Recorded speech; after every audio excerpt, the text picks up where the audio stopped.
नमस्कार दोस्तों, आप देख रहे हैं बोले भारत। अनुराग अड्डा में आपका स्वागत है। बात करते हैं यूपी की ही सियासत की। उत्तर प्रदेश में 2027 के लिए चुनावी बिसात बिछना शुरू हो चुकी हैं। सभी पार्टियां अपनी अपनी तैयारियों में लग चुकी हैं। सत्तारूढ़ भाजपा के पास तो राम है, ये आप जानते ही हैं, लेकिन मुख्य विपक्षी दल समाजवादी पार्टी जो भी फिलहाल दिख रही है, उसके पास क्या है? क्या उसके पास कांसीराम है? सपा प्रमुख अखिलेश यादव ने घोषणा की है कि अगली कांसीराम जयंती पर, यानी जो कि 15 मार्च को है, उस पर समाजवादी पार्टी पीडीए दिवस के तौर पर मनाएगी। उन्होंने दो नाम बोले कि पीडीए दिवस और बहुजन दिवस के तौर पर समाजवादी पार्टी कांसीराम की जयंती को पूरे प्रदेश में मनाएगी। हो सकता है समाजवादी पार्टी के प्रदेश कार्यालय पर एक बड़ा कार्यक्रम हो और जिले जिले में भी कांसीराम की प्रतिमा और उसके साथ समाजवादी पार्टी के लोग नजर आए। लेकिन इस बात पर मायावती बहुत खफा है। उन्होंने समाजवादी पार्टी पर बहुत तीखा हमला बोला है और कहा है कि वो हमेशा दलित और बहुजन के विरोधी हैं। मायावती जी का विरोध स्वाभाविक है, क्योंकि बहुजन समाज पार्टी वो पार्टी है जिसकी कांशीराम ने स्थापना की थी। 1984 में उन्होंने उसकी स्थापना की थी। तो भाई, किसी पार्टी के संस्थापक कर किसी दूसरी पार्टी का अधिकार कैसे हो जाता है? लेकिन कांसीराम बहुजन राजनीति की एक ऐसी फिगर बन चुके हैं कि उन्हें बहुजन राजनीति का महापुरुष माना जाने लगा है और अब तो वो सभी पार्टियों की दावेदार हैं। लेकिन फिर भी मायावती की आपत्ति तो बनती ही है, क्योंकि बहुजन समाजवादी पार्टी के फिलहाल प्रमुख वो हैं और पूरी कांसीराम की विरासत की राजनीति वही संभाल रही हैं। लेकिन मायावती की नाराजगी की बात अपनी जगह है। जरा पीछे चलते हैं थोड़ा सा और देखते हैं कि अगर समाजवादी पार्टी और कांसीराम का रिश्ता क्या ऐसा अभी अभी बनने वाला है? जी नहीं। 1991 का वक्त हुआ करता था। मुलायम सिंह उस समय भारतीय जनता पार्टी राम मंदिर आंदोलन को बहुत गरमा चुकी थी। मुलायम सिंह की सरकार में अयोध्या में कार सेवकों पर गोली चली थी और उसके बाद 1991 में भारतीय जनता पार्टी बहुत जोरदार तरीके से कल्याण सिंह के नेतृत्व में सत्ता में आ गई थी। राजनीतिक पंडित ये भविष्यवाणी कर रहे थे कि मुलायम सिंह की पूरी सियासत रसातल में जा चुकी है और मुलायम सिंह वाकई राजनीति में अपनी वापसी का दांव लगा रहे थे। लेकिन राजनीति में चरखा दांव चलने वाले मुलायम सिंह ने क्या किया कि उन्होंने बहुजन समाजवादी पार्टी के संस्थापक कांसीराम को इटावा में एक उपचुनाव होने वाला था, उसमें लड़ने का वादा किया और उन्होंने कहा कि मैं भी आपका समर्थन करूंगा।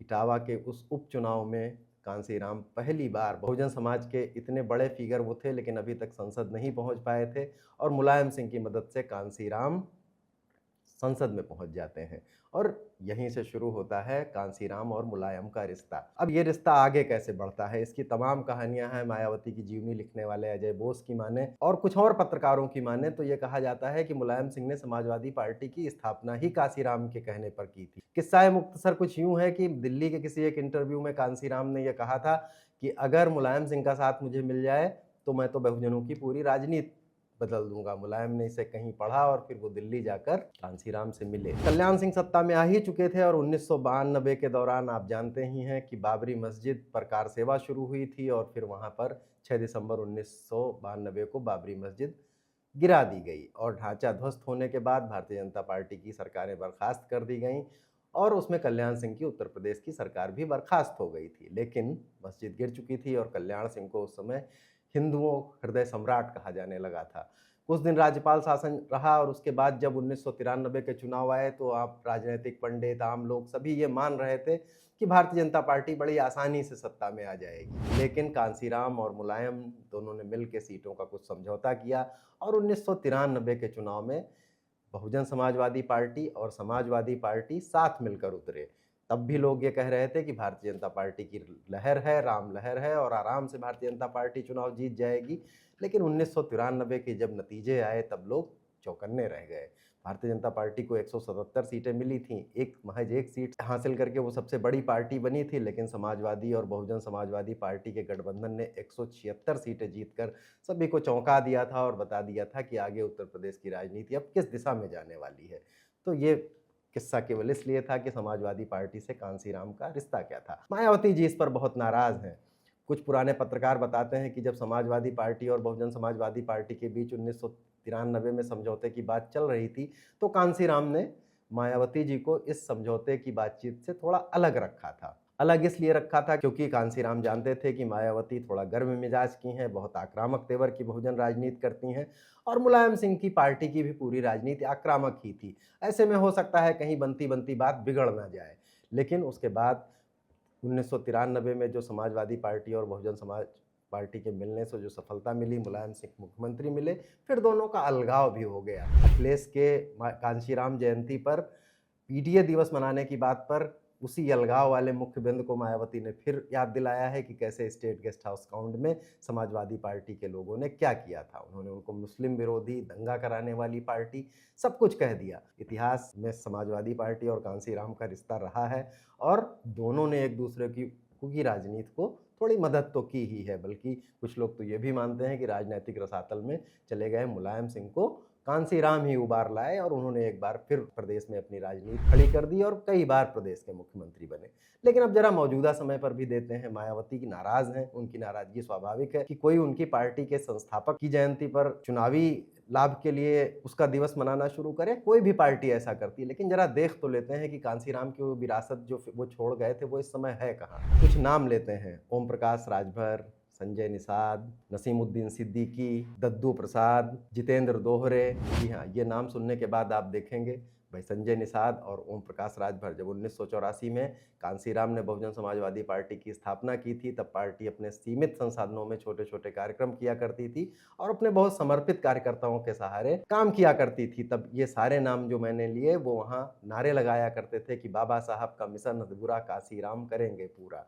लेकिन कांशीराम के मिशन पूरा करने वाले ये लोग कहाँ हैं? संजय निषाद और ओम प्रकाश राजभर तो भारतीय जनता पार्टी की राम वाली राजनीति के साथ चले गए। सोनेलाल पटेल भी एक नाम हुआ करते थे, उनके परिवार में भी दो धड़े हैं। अनुप्रिया पटेल भाजपा के साथ हैं। अब आते हैं दद्दू प्रसाद, जो कि चित्रकूट जिले के एक बहुजन समाजवादी पार्टी के बहुत पुराने कैडर और बड़े नेता हुआ करते थे। मायावती की सरकार में मंत्री भी रहे थे, वो भी आज अखिलेश के साथ हैं। इंद्रजीत सरोज एक नाम लेते हैं। कौशाम्बी में पिछली बार इंद्रजीत सरोज सपा में शामिल हुए और उनकी मदद से कौशाम्बी की तीनों सीटें समाजवादी पार्टी ने जीत ली थी।